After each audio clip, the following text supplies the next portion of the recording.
వినోద్ కుమార్ గారు ఒక్క నిమిషం. సాదిక్ గారు మీరు చెప్పండి, అసలు ఈ రాజదండం అనే కాన్సెప్ట్ ఎక్కడిది, దీని హిస్టరీ ఏంటి? ఏదైతే ఉందో ఈ రాజదండం గురించి ఈ ప్రస్తావన తీసుకొచ్చి రాజ్యాంగాన్ని చిన్నబుచ్చే కార్యక్రమం చేస్తుంది. రాజ్యాంగం చోళుల కాలం నుంచి, ఈ రాజదండం చోళుల కాలంలో ఉండే అక్కడి నుంచి మనం తీసుకొచ్చుకున్నాము. అవసరము అప్పుడు ఏం పడింది, ఒక ఒక ఇప్పుడు ఇంతకుముందు చెప్పినట్టు ఒక మార్పిడి జరగాలనుకున్నప్పుడు అది సాంప్రదాయబద్ధంగా తీసుకోవచ్చు. కానీ ఇంతకుముందు వినోద్ కుమార్ గారు చాలా క్లియర్ గా చెప్పారు. ఏమని చెప్పారు? అది రాజ్యాంగ పరిషత్తులో లేదు, రాజ్యాంగంలో చర్చ జరగలేదు, దాన్ని మీరు ఎందుకు తీసుకొస్తున్నారంటే హిందూ మత సాంప్రదాయాల్ని రాజ్యాంగబద్ధంగా రాజ్యాంగంలోకి చొప్పించి చూడాలని ఒక ప్రయత్నం చేస్తున్నారు. లేదండి, అది ఎక్కడ కూడా లేదు. అయితే మీరు ఏం చేయాలనుకుంటున్నారు? మీకు ఏదైనా చేయాలనుకుంటే రాజ్యాంగం చేయొచ్చు కదా, రాజ్యాంగంలో ఉన్నాయని చేయొచ్చు కదా.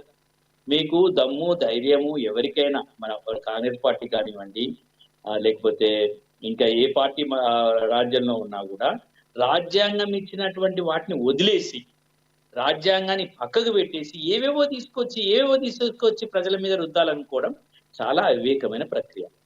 ఇప్పుడు సింగోతోటి ఏమొస్తుంది, రాజధాని ఏమొస్తుంది? రాజ్యం అంతా బాగుపడుతుందా? మొత్తం ఆఖరి తీరిపోతుందా? మొత్తం పార్లమెంట్ లో మొత్తం అవినీతి పోతుందా?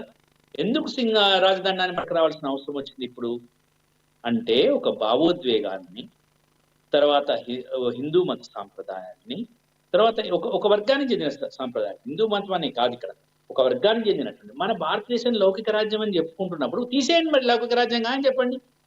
It is not a secular state అని మీరు బిల్లు పెట్టండి. అసలు వీళ్ళు బిల్లు పెట్టడానికి కూడా పార్లమెంట్కి అధికారమే లేదు. ఎందుకంటే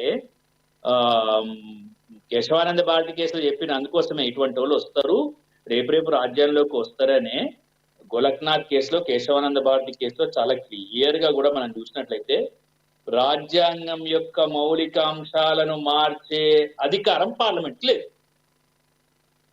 మరి మౌలిక అంశాలు అంటే ఇవన్నీ వచ్చినాయి రాజ్యాంగంలో. మౌలిక అంశాలు ఏది పడితే అది పార్లమెంట్ లో పెట్టొచ్చా అండి? పార్లమెంట్ ఏమనుకుంటున్నారు?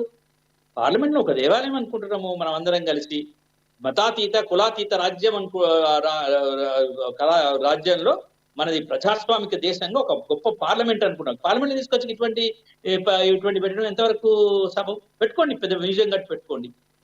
పార్లమెంట్ లో ఏం జరుగుతుంది?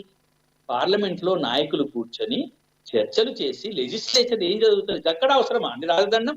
అంటే మీరు ఏం చెప్పదలుచుకున్నారు? మేము రాజులు అని చెప్పదలుచుకున్నారా? రాచరికం ఎప్పుడో పోయింది. రాచరికం లేనటువంటి మరి రాజ్యాంగంలో పోలీస్ స్టేట్ పోయిన తర్వాత సంక్షేమ రాజ్యం వచ్చింది. సంక్షేమ రాజ్యం మళ్ళీ రాచరిక రాజ్యం అంటే ఏమన్నట్టు? మీరు ఏం చెప్పదలుచుకున్నారు? వాట్ మెసేజ్, ఏ సంకేతాన్ని భారత ప్రజలకు ఇవ్వాలనుకుంటున్నారు? ఏమనుకుంటున్నారు అంటే మేము రాజులము కాదు, రాజరికం పోయింది, రాజులు లేరు, రాజ్యాంగమే supreme. The supreme is Sadiq గారు ఒక్క నిమిషం, వీరేంద్ర గారు మాట్లాడతారంటే ఒక్క నిమిషం చెప్పండి సార్. అసలు ఏం మెసేజ్ ఇదలుచుకున్నారు అనేది ఏంటంటే, ఒక పార్లమెంట్ లో ఏదైతే పెట్టినారో దానికి